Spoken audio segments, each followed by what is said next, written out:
I've lived alone for most of my adult life, not because I prefer isolation, but because silence feels predictable. When you're alone, nothing surprises you.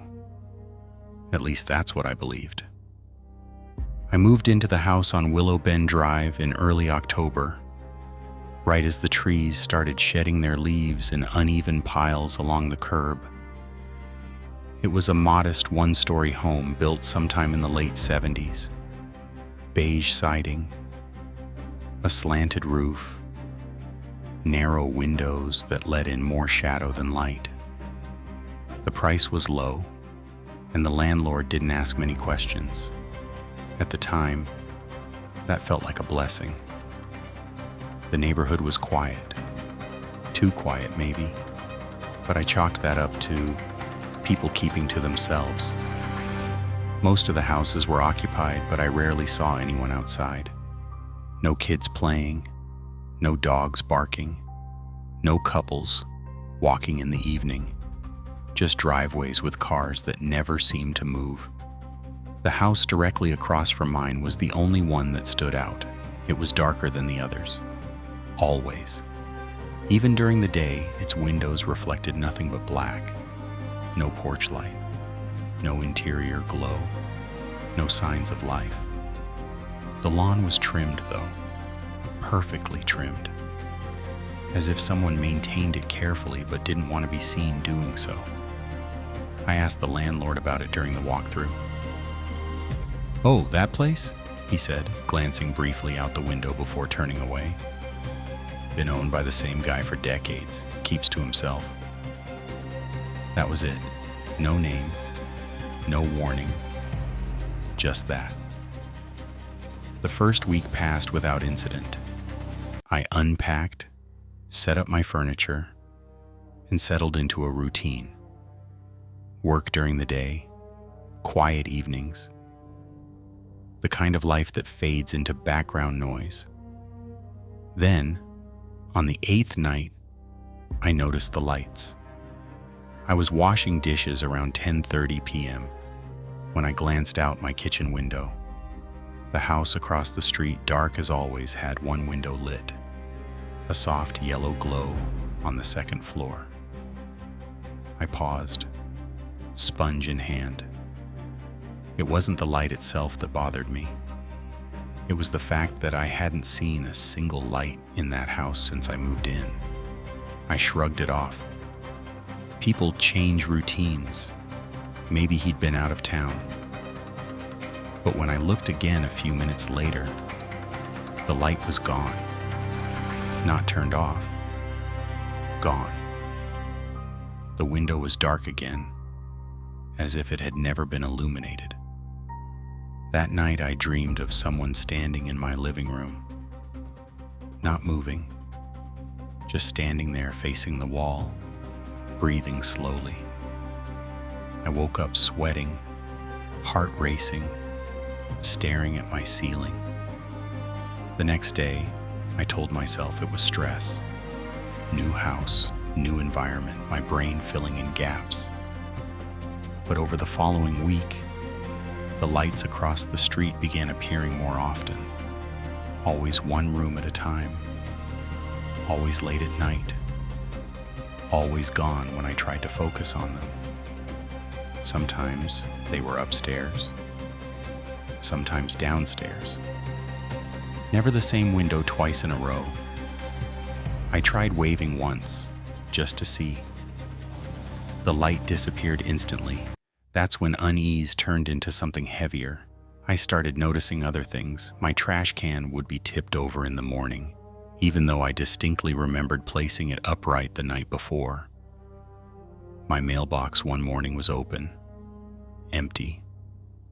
I checked my front door camera footage. Nothing. No motion alerts. No recorded movement. One evening, while taking out the trash, I saw him.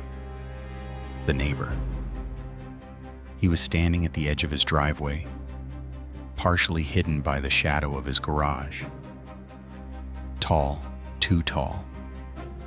His posture was rigid, like he was holding himself up rather than standing naturally. I raised my hand in an awkward wave. He didn't respond. I couldn't make out his face. The street light behind him cast his features into darkness. "Evening," I called out, forcing my voice to sound casual. Nothing. He just stood there. I remember feeling embarrassed, like I'd broken some unspoken rule. I turned back toward my house. That's when I heard him speak. "You shouldn't be awake," he said. His voice was low, calm, almost gentle. I froze halfway up my porch steps. "What?" I asked. "You're letting the house watch you," he replied. I turned around slowly. He was gone. The driveway was empty. The garage door closed. I laughed nervously and went inside, locking the door behind me. That night, I triple-checked every lock. Windows, doors, even the back gate. I slept with my bedroom door closed for the first time since moving in. At 2:17 a.m., my phone vibrated. A notification from my door camera. Motion detected. Front yard. I opened the app. The feed showed my lawn under the pale glow of the porch light. Empty. Then, slowly, a figure stepped into frame. It was him, the neighbor. He stood at the edge of my yard, not looking at the door, not looking at the camera. He was staring directly at my living room window. The camera angle didn't show his face clearly, but I could tell somehow that his eyes were open wide. He raised his hand, not a wave, a pointing gesture, directly at my window. The feed cut out. Connection lost. I sat frozen on my bed, phone clutched in my hand, afraid to move. When the camera came back online, the yard was empty. I didn't sleep after that. The next morning, I drove straight to the police station. I explained everything. The lights, the man, the camera footage. They listened politely. Then they checked their system. The officer frowned. "That address across from you," he said. "It's been vacant for over 6 years." I felt a chill crawl up my spine. "That's not possible," I said. "Someone lives there. I've seen him." The officer shook his head. "The owner passed away. No next of kin. Property's been tied up in probate ever since." I asked if they could do a welfare check. They agreed. 2 officers went with me that afternoon. The house looked the same as always. Trim lawn, closed windows, dead silence. One officer knocked. No answer. They forced entry. I stood on the sidewalk, watching as they disappeared inside. 10 minutes passed, then 20. Finally, they emerged. Their expressions were unreadable. "There's no one living here," one officer said. "Is there furniture?" I asked. "Barely. 1 chair, 1 table. No food, no signs of recent habitation." I felt dizzy. "What about the lights?" I asked. "The movement?" The officer hesitated. "There's no electrical service to the house." That night, the lights came on in every room across the street. All at once, bright, blinding. I stood at my window, heart pounding. Slowly, every light turned off except one. The upstairs bedroom, a silhouette appeared behind the curtain. Tall, still, watching. My phone buzzed. Another camera notification. This time from inside my house. Motion detected. Living room. I didn't move. Didn't breathe. The notification repeated. Then a third time. I heard footsteps. Inside. Slow, deliberate steps crossing hardwood. I locked myself in the bathroom, called 911, and stayed on the line until officers arrived. They searched the house, found nothing, no forced entry, no footprints, no explanation. I moved out the next day. The house across the street burned down 3 months later. Electrical fire, they said. But there was still no power connected. Sometimes when I wake up at night, I swear I see a faint glow through my curtains, and I remember what he said. You're letting the house watch you. I didn't move back into my childhood home because I wanted to. I moved back because I didn't have anywhere else to go. My father died suddenly in early spring. A stroke, they said. Quick. Painless. That's what the doctors always say, like it makes things easier. My mother had passed years earlier, so the house was left to me by default. I was 32, recently laid off, and still trying to convince myself that my life hadn't quietly collapsed when no one was looking.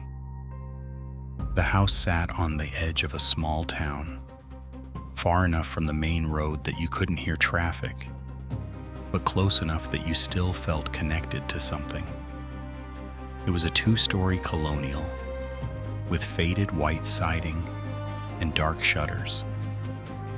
The kind of place that looks normal until you stare at it too long. I hadn't lived there since I was 18. The first thing I noticed when I stepped inside was the smell. Not rot, not mold, just stale. Like the air hadn't been disturbed in a long time. Dust clung to every surface, softening the edges of furniture and picture frames. My footsteps echoed louder than they should have. The second thing I noticed was the hallway. It stretched from the front door straight to the back of the house, narrow and long, with doors on either side. The very last door at the end of the hall led to a small guest room. I remembered it clearly, or at least I thought I did.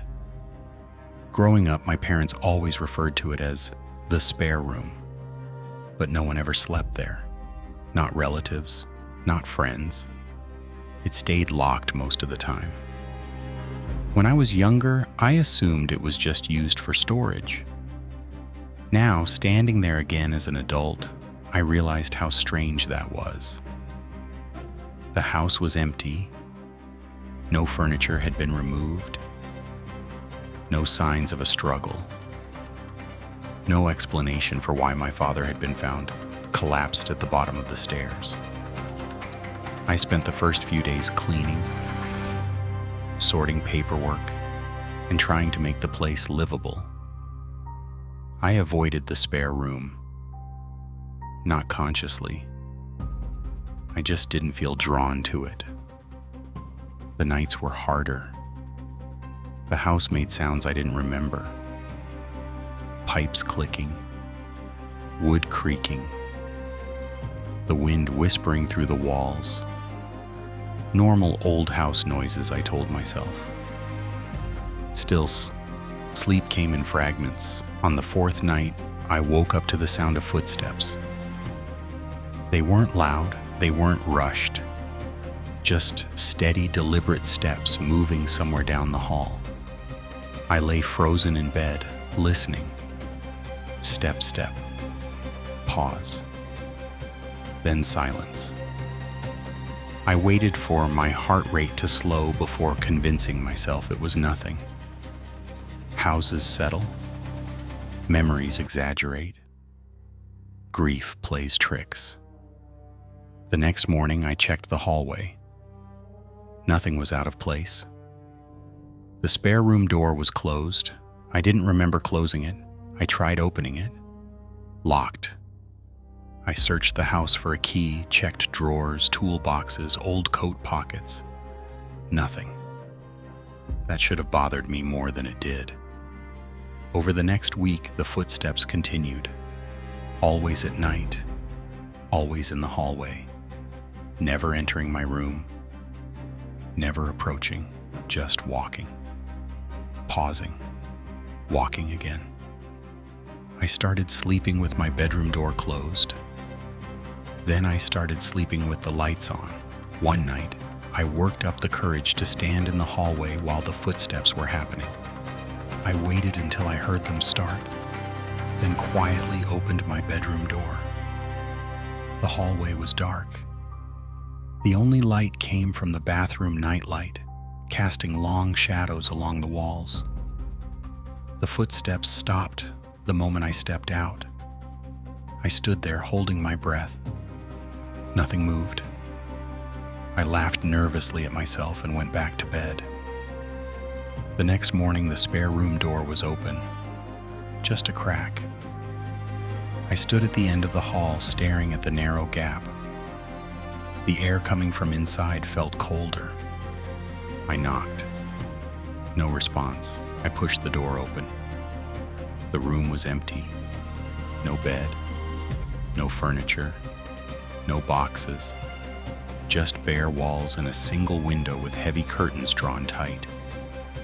The floor was clean. No dust, no footprints. It felt maintained. I closed the door and walked away, trying not to think about the fact that the rest of the house was still covered in dust. That night, I dreamed I was standing in the hallway, watching someone sleep in my bed. They didn't have a face. When I woke up, my bedroom door was open. I knew I had closed it. I began documenting things, writing down what I heard, what I saw, what changed. Footsteps every night between 1 o'clock and 3 a.m. Spare room door open in the morning more often than not. Temperature colder near the end of the hall. I called my aunt, my father's sister, to ask about the house. "Did Dad ever talk about the spare room?" I asked. There was a long pause. "Why are you asking?" she said. "I don't know," I replied. "It just feels off." Another pause. "He didn't like talking about that room," she said finally. None of us did. "Why?" "When you were little," she said carefully, "you used to talk about someone who lived there." I laughed, uneasy. "Like an imaginary friend?" "No," she said. "You called him the other man." My stomach tightened. What did I say about him? That he watched you sleep. That he walked the hallway at night. That he wasn't allowed to leave the room unless everyone was asleep. I felt cold all over. "That's not funny," I said. "I'm not joking," she replied. "Your parents had that door locked for years. They thought you'd grow out of it." "Did I?" I asked. "Yes," she said. "Eventually you stopped talking about him." That night the footsteps were louder, closer. They didn't stop when I opened my bedroom door. I stood there, staring down the hallway as the sound continued. Step, step, step. The spare room door creaked open slowly. I didn't see anyone, but I knew something was there. The footsteps stopped right outside my bedroom. I slammed the door shut and locked it. Something pressed against the other side. Not hard, just enough to let me know it was there. I didn't sleep. The next morning I packed a bag. I told myself I'd stay with a friend for a while. Before leaving, I walked down the hall one last time. The spare room door was wide open. Inside, The room was no longer empty. There was a bed, made, indentations in the mattress, as if someone had just gotten up. I never went back. The house was sold 6 months later. The new owners renovated it. They removed the spare room entirely. But sometimes when I'm alone at night, I hear footsteps in my apartment hallway, and I know some rooms don't disappear. They just move.